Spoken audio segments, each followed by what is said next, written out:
Hey guys, I'm actually in the process of editing something cool for y'all, but I was thinking about some of the cool stuff that's been going on in and around the FGC lately, and I kind of wanted to talk about it.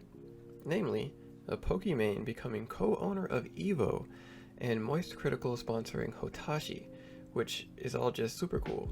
And while I know that MoistCr1TiKaL, or Charlie, has been supporting the Smash scene for a while now, seeing him sponsor one of the more traditional FGC members is just beautiful, honestly. And while I have noticed that there are actually a lot of members of the FGC that are in support of Poki and Charlie's involvement, there are also a fair amount that aren't as happy about it. And I thought, instead of just giving you my opinion about it, which I'm still going to do, I thought we could look a little deeper. So the way I see it, Charlie and Poki and their respective companies are, in a sense, investing in the FGC, right? In its future. And so firstly, why would anyone invest in the FGC? Is it a good investment? Well, I'm no financial expert, but to my understanding, there are a few things we can look at to gauge whether or not an investment is a good one. And without getting too in-depth and to keep things relatively simple, a couple of those things that we can look at are profitability and price. Well, if we go back and look at some of the FGC's more popular games and their tournament earnings over the past few years, we can see that it's been on a relatively consistent uptrend. And even with the hit to earnings that the tournament scenes of these games experienced in 2020, in 2021, just the next year, we already start to see a little bit more growth in the majority of these games. And if we take a look at Google Trends, fighting games as a search topic on YouTube has been steadily and rapidly growing in popularity over the years. And while not all of that traffic was for good reason, a lot of it has been. And if we look at that growth in combination with the relatively low price to buy into the fighting game community right now, in comparison with other esports, at a glance, this is looking like a pretty solid investment. Of course, there's a lot more that goes into picking investments, and I'm sure Poki and Charlie did their own research before jumping in. And this isn't financial advice, obviously, but for the sake of looking at these things from Charlie and Poki's perspectives, I think it's a good starting point. And one of the primary reasons I think looking at it from this perspective is helpful is because looking at it as an investment puts the emphasis on value. And so, Poki and Charlie buying in at this time tells me that they value the FGC, or at the very least, they see value in it and a potential for growth. But different investors have different motives, right? Like, let's take a look at the cryptocurrency space for an example. Things like Bitcoin, Ethereum, and Dogecoin. Now, this is mostly hypothetical, but I think there is some truth to this. Although it is an extreme generalization, let's group investors in cryptocurrency into two general camps. You have the one group who buys into the coin early while the price is still relatively low in hopes that the coin they purchased will increase rapidly in value and make them rich. And at that point, once it's reached its peak, maybe because they feel that the coin has reached its full potential and seek to get out before a crash occurs, they cash out and sell their coin.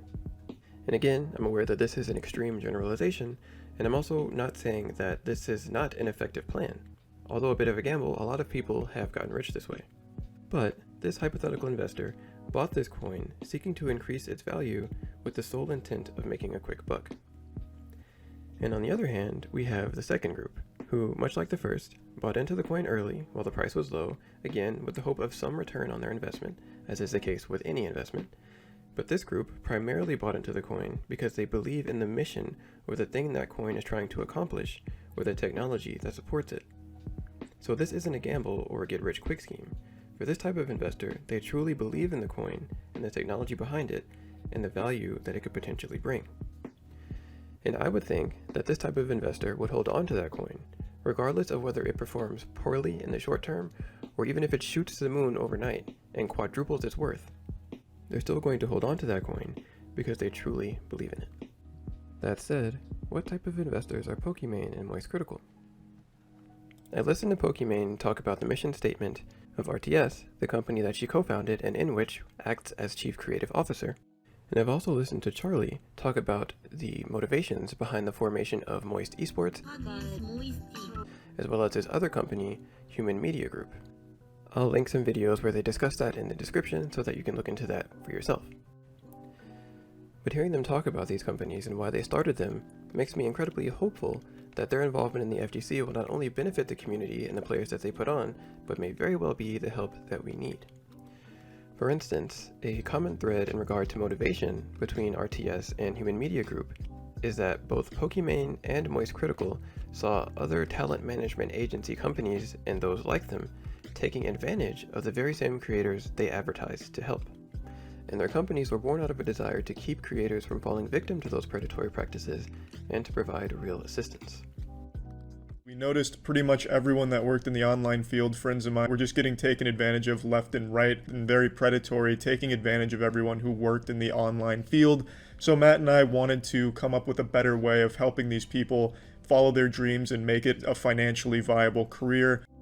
So looking at their motives, or what appear to be their motives, it sounds to me that they care a lot about the individual, not just making a quick buck. So in Poki's case, this coupled with her legendary free MVC2 tweet, if this is how she handles her company overall, then likely her involvement with Evo will have that same energy. Or at the very least, I'm willing to give her the benefit of the doubt if there are any doubts to be had. And in Charlie's case, in addition to Human Media Group, has an actual esports team that was literally founded because he felt that an incredibly talented player could use some more support. And he has even gone on to say that Moist Esports won't even be taking a cut of players' earnings. TSM, Cloud9, that's all obsolete. They don't treat their players right. They take a percentage of their players' earnings. We don't do that. At Moist Esports, our player gets anything he earns. If Cola is making money at Summit, that's all his. We're not touching it. The only thing we're asking for is he reps Moist Esports. And again, if you listen to Charlie speak about his other company, Human Media Group, and how he wants to help creators get consistent sponsors and not have to worry about censoring themselves or being some sort of brand risk, it might be a bit of a stretch, but to me, if the FGC is able to garner more support from sponsors like Charlie, then perhaps the popular belief that grassroots is synonymous with poverty and that the only way to escape said poverty is to go corporate and in the process lose what some people consider to be important aspects of FGC culture doesn't have to be true, and a new path can be forged. Now, of course, I don't know these people personally, and I don't know what the future holds. But based on what we've considered today, at least for me personally, I think it's safe to conclude that Pokimane and MoistCr1TiKaL are in the FGC for the long haul. And I can't wait to see how their involvement will add to the value of the FGC as a whole. This is a really, really important point. We also help brands just integrate into gaming. Right. Or like execute on sponsorships, partnerships, deals, events, anything in like not a cringy way and in a proper ethical creator first manner as well. The reason that's important is because I didn't want to make a company that only profits from creators. You know what I mean? Boo! I wanted like our revenue to come from other places as well, because I feel like when you create a company that only makes money off creators, your objectives and goals get a little muddy. So you're double dipping. So you don't feel, you're like, oh, No, I feel so bad for my point you, is, but we brands. don't need to have pressure to like make as much as we can off of just creators and like optimize that, because then we'd be pushing people, we'd be pushing deals onto them, we'd be like only optimizing for income. One more thing. What's up? MoistCr1TiKaL. Yes, that's your boy. I don't know. I think he was watching. Like, He was, bro. And guess what? He saved esports. did he save esports? He saved esports. Wow. He's literally, oh, sorry about that. He's literally the best sponsor on the planet. Wow, that's crazy. Not even close. Okay. And he's very generous. Like, look at you, you're like, oh, I'm trying to help people. No, you're not. You're making a quick buck. A quick buck?